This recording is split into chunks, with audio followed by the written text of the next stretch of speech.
गांव के किनारे बसा एक पुराना घर था, जहां अकेले रहते थे बुजुर्ग रामदीन चाचा। उनका जीवन शांत, साधारण और थोड़ा अकेलापन भरा था। एक दिन बरसात के मौसम में जब आसमान काले बादलों से भर गया था, चाचा ने अपने आंगन में एक दुबली पतली भीगी हुई कांपती सी बिल्ली को देखा। अरे रे, कहां से आ गई तू? उन्होंने प्यार से कहा और एक पुराने तौलिए से उसे सुखाने लगे। बिल्ली की आंखों में डर भी था, पर जैसे ही चाचा ने उसे हल्का सा सहलाया, वह उनके पैर से लिपट गई। चाचा ने उसे दूध दिया और उस दिन से वह बिल्ली उनकी जिंदगी का हिस्सा बन गई। चाचा ने उसका नाम रखा नन्ही। नन्ही सफेद और हल्के भूरे रंग की थी और उसकी नीली आंखें किसी समुद्र सी गहराई लिए थीं।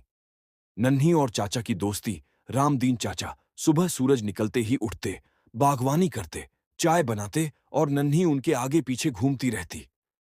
जब चाचा खेतों में काम करते, नन्ही पेड़ की छांव में लेटकर उन्हें देखती। दोपहर को जब चाचा दो रोटी खाते, नन्ही भी अपने लिए दूध या कभी-कभी मछली की टुकड़ी पा जाती।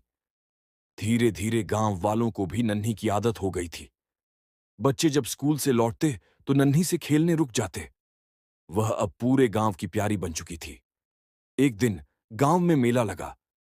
चाचा ने सोचा कि नन्ही को भी साथ ले चलें, लेकिन जैसे ही वह तैयार हुए, नन्ही कहीं नजर नहीं आई। उन्होंने पुकारा, चप्पे-चप्पे पर ढूंढा, पर नन्ही गायब थी। नन्ही! ओ नन्ही! चाचा की आवाज में बेचैनी थी। गांव के बच्चे भी उसकी तलाश में निकल पड़े, लेकिन नन्ही कहीं नहीं मिली। चाचा ने सोचा कि शायद वह किसी के साथ मेला देखने चली गई हो, पर रात हो गई और नन्ही फिर भी वापस नहीं लौटी। चिंता और खोज अगले दिन चाचा बहुत परेशान थे। उन्होंने पूरे गांव में पूछताछ की, खेतों में खोजा, तालाब के पास भी गए, लेकिन नन्ही का कोई पता नहीं चला। दिन बीतते गए। नन्ही के बिना चाचा का दिल नहीं लगता था।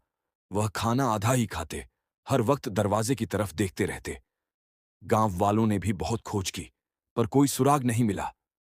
नन्ही असल में मेला के शोर से डरकर भाग गई थी और रास्ता भटक गई। वह पास के जंगल की ओर निकल गई थी, जहां उसे एक कुत्ते ने दौड़ाया और वह एक पेड़ पर चढ़ गई।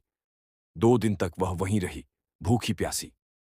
फिर उसे एक चरवाहे ने देखा और अपने साथ पास के कस्बे में ले गया। चरवाहे का नाम था रामू। वह बहुत दयालु था। उसने नन्ही को दूध दिया, उसका ध्यान रखा और उसे अपनी छोटी सी झोपड़ी में रख लिया। लेकिन नन्ही हर वक्त किसी की याद में उदास रहती। रामू ने नन्ही को अपने बच्चों से मिलवाया। बच्चे बहुत खुश हुए।